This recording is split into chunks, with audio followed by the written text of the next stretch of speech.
یک جمله هم حالا یه مرکزی رو درست میکنن به عنوان تقسیم غذا، چون مواد غذایی که وارد غزه نمیشه، به عنوان تقسیم غذا مردم هجوم میبرن برای اینکه غذا از اونجا بگیرن.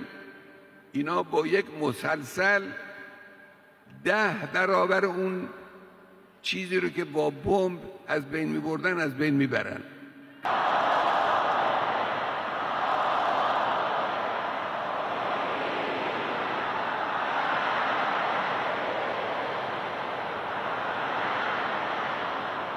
کشتن مردم براشون گران تمام میشد، ارزانش کردن. باید بمب مصرف میکردن، حالا گلوله مصرف میکنن. این حیرت انگیزه.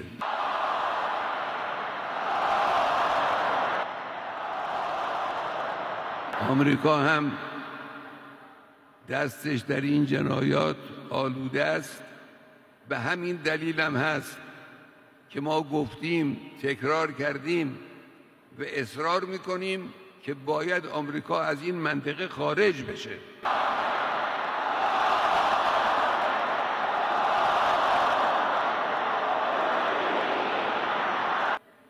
میخوام صریح به دولت‌ها بگم امروز جای مجامله و ملاحظه کاری و بی‌طرفی نیست. امروز روز سکوت کردن نیست. اگر دولتی در میان دولت‌های اسلامی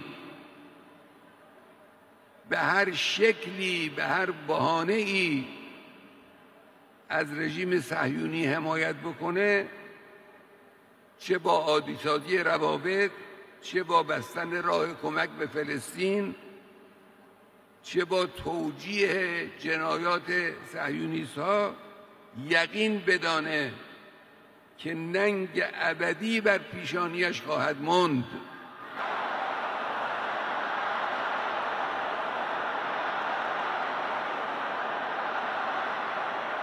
امنیت رو نمیتوانند با تکیه به رژیم صهیونیستی به در بیارن، چون